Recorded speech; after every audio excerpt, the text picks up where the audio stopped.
제가 먼저 읽겠습니다. 그날 저녁이 되었을 때에 예수께서 제자들에게 말씀하셨다. 바다 저쪽으로 건너가자.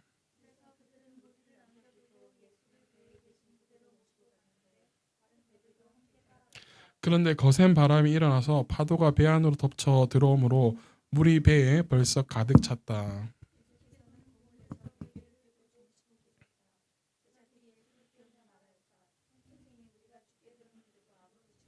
같이 읽읍시다.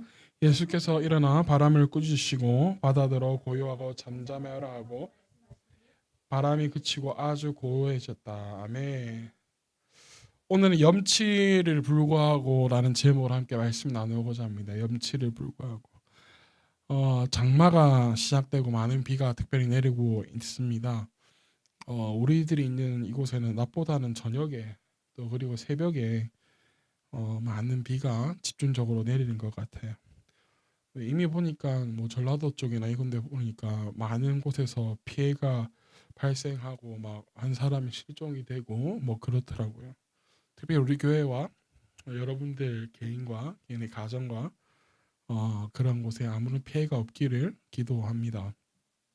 염치가 없다는 말 들어보신 적이 있나요? 염치가 없. 염치가 없다는 말은 긍정적으로 쓰일 때보다는 부정적으로 쓰일 때가 참 많이 있죠. 아, 전마저 염치 진짜 없네라는 이렇게. 그래서 이제 염치가 없는 일을 하게 될 때 그 사람도 알면 다행인데 모르는 사람도 참 많이 있죠. 그런데 그 염치가 없다라는 말을 아는 사람, 우리가 싸가지가 있다라고 그러는데 그 사람을 염치를 아는 사람들은요 이런 말을 쓰죠. 그런 일을 행하게 될 때 제가 염치를 불구하고 이렇게 해도 되겠습니까? 라는 말을 쓰죠. 마치 신뢰합니다라는 말과 동일하게 쓰이기도 해요. 오늘 우리가 염치를 불구하고 해야 하는 일에 대해서요 함께 나누고자 합니다. 먼저 오늘 우리가 만나게 되는 이 본문은요 믿음에 대한 이야기를 하게 되어질 때에 보통 많이 전해지는 본문으로 유명하기도 합니다. 왜냐하면 오늘 우리가 읽지는 않았지만 40절의 말씀이 우리가 이 본문이 왜 더 믿음에 대한 이야기를 하는지에 대해서 말해주고 있죠. 40절 한번 읽어보실래요? 시작. 그들에게 말씀하셨다. 왜들 무서워하느냐? 아직도 믿음이 없느냐? 자, 왜들 무서워하느냐? 아직도 믿음이 없느냐라 이 말씀 때문에 이 본문이 믿음에 대한 이야기의 본문으로 많이 쓰여지고 설교가 되어집니다. 그뿐만이 아닙니다. 오늘 우리가 읽은 본문 앞부분에서는 땅에 대한 비유가 나옵니다. 무엇이냐? 씨앗을 뿌릴 때 땅의 상태에 따라서 열매의 결과물이 달라진다는 것인데요. 특별히 좋은 땅에 씨앗을 뿌렸을 때에는 30배, 60배, 100배의 열매를 맺게 되는 결과가 일어난다는 것이. 여기에서 말하는 씨앗은 바로 하나님 말씀이요. 땅은 우리 마음의 상태에 대해서 이야기하는 것이에요. 그래서 우리의 마음이 어떠한 상태냐에 따라서 하나님의 말씀이 이렇게 주어졌을 때 그것이 어떠한 결실로 일어나는지에 대해서 말하고 있다는 거예요. 그리고 나서 겨자씨와 같은 믿음에 대한 비유가 이어지고 그러하기에 구원받을 만한 믿음에 대한 이야기로 풍랑을 만나게 되어진 제자들의 이야기, 오늘 그 이야기 또한 믿음과 연결되어질 수밖에 없는 본문이라는 것이에요. 특별히 오늘 이 본문의 내용은요. 예수님과 제자들과 함께 갈릴리 바다를 배를 타고 건너갈 때에 풍랑을 만나게 된 사건에 대한 이야기를 중심으로 하고 있어요. 특별히 오늘 본문에 등장하는데 예수님께서 주무시고 계셨다라는 것은 성경에서 유일하게 딱 한 번 이 본문에서 등장하는 것이. 특별히 예수님과 제자들이 타고 가는 이 배 위에는요 바다에 능숙한 사람들이 있었습니다. 그 대표적인 사람이 누가 있냐면 바로 베드로. 베드로는요 물고기를 낚는 어부였기 때문에 바다에 대해서 참 잘 아는 사람이에요. 많은 경험이 있는 사람이었기 때문에 별다른 걱정 없이 편안한 심을 간만에 가지면서 바다 건너편을 향해 항해하고 있었을 거예요. 그런데 가던 도중에 무엇을 만나게 되냐면 오늘 본문에 보니까 매서운 바람이 불기 시작하죠. 풍랑을 만나게 되었다라는 거예요. 이 갈릴리 바다는 특별히 간혹 가다가 풍랑이 자주 일어나는 그런 현상이 있다라고 해요. 그만큼 베드로도 그만큼에 대해서 잘 알고 있었을 것에도 불구하고 풍랑을 만나게 되는데 배 안에 물이 가득 차기 시작합니다. 성경에서는 물이 가득 차기 시작한 것에 대해서 이렇게 말하고 있는데 37절에 보니까 거센 바람이 일어나서 파도가 어디 안을 덮쳤어요? 배 안으로 덮쳐 들어오므로 물이 배에 뭐였다고요? 벌써 가득 찼다. 물이 뭐였다? 벌써 가득 찼다. 엄청난 풍랑을 만났나 봐요. 물이 배 안에 가득 차게 되었으니까요. 근데 이때 예수님은 뭐 하고 계셨냐? 앞서 말했던 듯이 뭐 하고 계셨다? 주무시고 있었다라는 거예요. 그래서 제자들이 다급하게 예수님을 깨웁니다. 38절이에요. 읽어봅시다. 시작. 예수께서는 그물에서 베개를 베고 주무시고 계셨다. 제자들이 예수를 깨우며 말하였다. 선생님, 우리가 죽게 되었는데도 아무렇지 않으십니까? 이 구절을 조금 더 간단하게 줄여보자면 어떻게 말할 수 있을까요, 여러분? 어떻게 말할 수 있을 것 같아요? 지금 우리가 죽을 판인데 안 도와주십니까? 조금 더 줄이자면 경상도식으로 맞아요. 뭐하노? 근데 예수님께는 뭐하노 할 수 없으니까 뭐 하십니까 도대체? 이렇게 할 수 있는 거야. 이겠어요? 뭐 하십니까? 그래서 선생님 도와주십시오라는 거죠. 그래서 예수님께서 어떻게 하시냐? 39절이에요. 예수께서 일어나 바람을 꾸짖으시고 바다들어 뭐 하라고요? 고요하고 잠잠하여라 하시니 바람이 뭐 했어요? 그치고 아주 고요해졌다. 언제 그러한 일이 일어난다 듯이 모든 것이 다 잠잠해졌죠. 예수님은 아주 간단하게 이 사건을 해결하시도 말씀 한마디로 고요하고 잠잠해져라 라는 말씀으로. 그리고 나서 제자들을 향해 꾸짖으시는데 어떻게 해요? 뭐라고 하냐면 바로 40절이에요. 너희는 왜 무서워하니? 왜? 너희에게 아직 믿음이 없냐? 라는 거예요. 이게 오늘 본문의 내용이에요, 여러분. 그런데 우리가 믿음을 어떻게 지키고 무엇을 붙잡아서 우리가 살아갈 것인가에 대한 이야기도 해요. 우리가 도대체 무엇을 붙잡고 살아가냐? 우리의 삶은 매일같이 여기저기에서 치이며 살아가는 삶입니다. 남자들의 삶이 요즘에 매우 고단하다고 하는데요.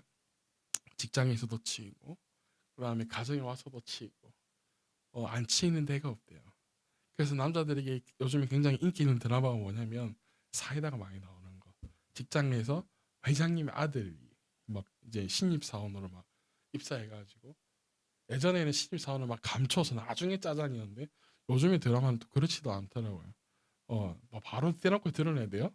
킹드랜드인가 뭔가 짤을 보니까 그렇더라고. 그래서 그런 것들을 좋아한대요. 요즘 남편들이. 자기 현실에서 누릴 수 없는 그 현실에서 막 이루고 싶어하는 것들, 그런 것들 여기저기서 막 치다 보니까 그런 것들이 대리만족하는 것 같아요. 여기저기 치여 살다 보니까 여러분 우리 삶에서 믿음을 지킨다라는 것, 신앙인으로서 그리고 하나님의 관계는 점점 더 멀어져 갈 때가 많이 있는 것 같아요. 오늘과 같이 성경은 끊임없이 시종일관 믿음에 대해서, 하나님에 대해서, 그리고 신앙에 대해서 외치는데 우리의 인생은 시종일관 결과를 돌출해내야 하는, 혹은 더 나은 내일 만족할 줄 모르는 그 욕구의 삶을 외치기 때문에 우리의 삶에서 신앙을 지킨다라는 것, 그리고 믿음을 가지고 살아간다는 것은요 결코 쉽지만은 않다라는 것이. 폭풍우를 만난 제자들이 배 안에 차오르는 물을 퍼내다가 어떻게 해요? 배 안에 가득 차버린 그 물을 보고서 자신들이 있는 배의 그 모습에 겁이 질려서 예수님을 깨우러 가듯이 우리도 퍼내지 못하는 물을, 몸도 마음도 믿음도 지치게 할 그 물을 퍼내다가 퍼지고 말 때가 많이 있는 것 같아요. 오늘 본문에서 제자들이 만난 풍랑은요, 자신들이 어떠한 직업을 가지고 있던 또 어떠한 기술을 가지고 있던지 그 어떤 것도 소용이 없음을 보게 돼요. 이 말이 무엇이냐면 바다에 익숙한 베드로가 있었음에도 불구하고요 금세 배에 차는 배에 물이 차는 그 상황을 어쩔 수 없어 하는 그 모습, 인간의 모습을 그대로 우리에게 보여주는 것이죠. 아무리 우리의 행위로 혹은 우리의 방법으로 해결하려고 하지만 해결할 수 없는 것들, 막으려고 하는데 막아지지 않는 그런 것들, 어떻게 내 삶에서 하나님의 이 축복이라는 것, 우리는 세상에 지어 살면서 어떻게 믿음을 지켜나가야 될까요? 세상뿐만이 아니라 악한 세력, 사탄과의 싸움에서도 어떻게 나의 믿음을 지키며 살아갈 것인가? 또한 내 삶에서 하나님의 영광을 어떻게 드러내도록 살아갈 것인가? 이것에 대한 고민이 우리에게 없을 수가 없죠. 우리는 이것을 기억해야 됩니다. 무엇을 기억하냐? 우리는 기도해야 쉴 수 있고, 기도해야 살 수 있으면서, 또 기도해야 진정한 쉼을 가질 수 있고, 기도해야 진정한 만족감을 얻을 수 있다라는 거예요. 염치를 부구하고서 하나님께 기도함으로. 오늘 본문의 앞장인 3장에서는요. 예수님께서 12제자를 임명하는 것을 볼 수 있습니다. 그리고 그 다음 장에서 곧바로 제자들이 풍랑을 만나는 이 이야기는요. 믿음을 어떻게 지켜나갈 것인가에 대한 이야기를 우리에게 보여주는 것이 예수님의 제자로서. 다행히도 제자들은요. 붙잡을 수 있는 것이 있었습니다.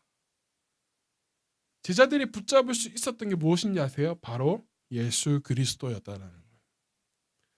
그들에게는 비록 주무시고 계시지만 의지할 수 있는 주인이 있었다라는 거예요. 그분이 누구세요? 바로 예수님이셨다. 할렐루야. 아멘. 예수님께서 비록 제자들을 꾸짖으시긴 했지만 그들은 이 사건을 통해서 깨닫게 된 바가 있는데 그것이 무엇이냐면 그것은 바로 예수님을 붙잡으면 된다는 것이었어요. 41절에 보니까 그들은 큰 두려움에 사로잡혀서 서로 말하였다. 이분이 누구이기에 바람과 바다까지도 그에게 복종하는가? 비록 큰 두려움에 사로잡혔대요. 그런데 이들은요. 두려움으로 끝나는 것이 아니라 자신들이 따라야 할 분, 섬겨야 할 분, 의지해야 할 분을 비로소 찾게 되었다라는 거예요. 그 찾은 게 누구예요? 바로 예수님이었다는 거죠. 비록 저 배 한 구석에서 주무시고 있는 예수님이었지만 그럼에도 불구하고 그들이 의지할 곳은 누구였어요? 예수님밖에 없었어요. 제자들이 베드로를 의지했던 것도 아니에요. 야, 누가 이 풍랑을 어떻게 멈추게 할까? 어떻게 피하게 할까? 누군가 어떻게 나설 수도 없는 그 상황에서 그들이 붙잡을 수 있는 것은 누구였어요? 자신들이 주인 되실 바로 예수님밖에 없었다라는 거예요. 그래서 그들은 이때부터 예수님을 주인으로 섬기겠노라 예수님을 따르기 시작하는 거예요. 그래서 그들은 그들이 조상이 했던 것, 쉼없이 기도하는 것을 예수님을 의지하며 할 수 있게 바뀌어지게 되는 하나의 사건이 되었던 것이죠. 그들은 이미 그들의 조상을 통해서 자신들이 무엇해야 하는 줄 알고 있는 사람들이었어요. 이들의 조상이었던 사무엘은요. 기도하기를 쉬는 죄를 범하지 않겠노라 하는 것을 알고 있었습니다. 다니엘은 하루에 3번 기도하기를 자신의 목숨을 다해 했다는 것 알고 있었습니다. 에스더라는 사람이 자신들의 민족의 그 큰 위기 속에서도 함께 근식하며 기도할 것, 그러면서 자기의 민족을 구원한 그 에스더도 알고 있었어요. 이들이 의지하게 된 예수님도 기도를 가르쳐 주셨다라는 거죠. 주기도. 그래서 이들은 알고 있었던 걸로 끝난 것이 아니라 예수님이 십자가에 못 박힐 때까지 비로소 끝까지 깨닫지는 못했지만 예수님이 부활하신 후에 성령을 받고 나서 그들은 깨닫게 완전히 예수님을 의지할 수 있는 사람이 되었어요. 그래서 이들은요. 자신의 목숨을 다해서 예수님께 나아가는, 주님께 나아갈 수 있는 사람이 되었다라는 거예요. 아멘. 기도는요. 우리를 위해 준비하신 상상하지도 못할 그 하나님의 선물을 안전하게 공급받기를 준비한 유일한 다이렉트 길이라는 거예요. 요즘에 보험도 그렇고 모든 게 다 다이렉트로 하잖아요, 여러분들. 그렇지 않나요? 저도 지금은 장기 렌트이기 때문에 뭐 하긴 하지만 매년 해마다 보험 갱신할 때 전화로, 여러분 그거 아세요? 전화로 똑같은 다이렉트라도 전화로 계약하는 거하고 내가 인터넷 모바일로 계약하는 거고 10만 원 차이 나는 거 아세요? 아세요? 모르시죠? 알고 있었어요. 내가 전화로 하는 게 10만 원 더 비싸. 신기하잖아요. 다이렉트. 요즘에 다이렉트는 싸서 좋지만 우리는 기도의 다이렉트는 하나님께서 우리에게 주신 어마어마한 선물이 담겨 있는 길이라는 거예요. 예수님의 그 제자들이 물이 가득 차는 배의 모습을 보고 주무시는 그 예수님을 깨운 것처럼 우리가 하나님을 향한 그 다이렉트 기도의 삶이 필요하다라는 거예요. 염치를 불구하고. 우리도 세상 속에서 만나게 되어지는 여러 문제들 앞에서 물 퍼내기를 멈추고 주님께 기도하는 시간을 가져야 될 줄로 믿습니다. 아멘. 복잡해진 나의 마음을 하나님께 맡기는 시간이 우리에게 필요하다라는 거예요. 사람에게서, 직장에서, 혹은 생활이 힘들어서, 물질적으로 힘들어서 복잡해져 있는 나의 마음을 어루만져 주시고자, 또 나의 마음을 치유하시고자 하나님께 가까이 다가가는 시간이 필요하다라는 거예요. 근데 여기에는 그 어떤 스킬과 기술이 필요 없습니다. 제자들이 그랬던 것처럼 내가 무엇을 하는 사람인지, 권력을 가지고 있든지 없든지, 인기가 많든지 적든지 그 어떤 것도 상관없어요. 오로지 우리에게 필요한 것은, 지금 필요한 것은 주무시고 계시는, 다급하게 깨우는 제자들의 그 모습이 우리에게 필요하다는 거예요. 염치를 불구하고서. 왜? 내가 살아야 하니까. 제자들이 염치를 불구하고 예수님을 깨웠어요. 왜? 우리들이 살아야 하니까. 염치를 불구하고 우리의 자존심을 내세우지 말아야 되는 거예요. 말 그대로 모든 것을 내려놓는 게 우리에게 필요하다는 거예요. 나의 모든 것을 내려놓을 때 비로소 우리는 살게 되어져. 모든 것을 주님께 맡기러 나아갈 때 우리는 쉼을 얻게 되는 거예요. 우리가 주일에 이야기했던 것처럼 우리가 십자가 앞에 나아가야 되는 이유가 여기 있다. 그래서 우리에게 필요한 것은 바로 기도하는, 예배하는 삶이 우리에게 필요하다. 사랑하는 여러분, 우리 삶의 모든 것을 염치에 불구하고 자존심 내려놓고 주무시고 있는 예수님을 깨운 제자들처럼 나의 모든 것을 내려놓는 기도의 자리로 나아가는 여러분들이 되어지길 축복합니다. 왜요? 내가 살기 위해서. 내가 살기 위해서 염치에 불구하고 매달려야 된다. 여러분, 제자들이 염치에 불구하고 예수님을 깨웠습니다. 이뿐만이 아닙니다. 제자들은 예수님을 다 떠났습니다. 베드로는 심지어 예수님을 3번이나 부인했습니다. 그럼에도 불구하고 염치에 불구하고 예수님께서 부르시는 그 음성에 자기가 둘렀던 옷을 다시 둘러매고 바다로 뛰어들어간 그 베드로. 염치에 불구하고 예수님을 떠났던 그 제자들이 예수님께 준비해 놓으신 떡과 그 물고기 앞에 염치에 불구하고 앉아서 함께하는 것. 그것이 우리에게 필요하다는 거예요. 왜 그런지 아세요? 우리가 살 길은 그거밖에 없기 때문이라는 거예요. 그래서 우리는 하나님 앞에 염치가 없어야 돼요. 염치에 불구하고 하나님께 나아가야 돼요. 하나님, 저 많은 죄를 지었지만 그럼에도 염치에 불구하고 하나님께서 나의 살 길이시기에 내가 하나님 앞에 나아갑니다 라는 게 우리의 삶에 필요하다는 것입니다. 할렐루야.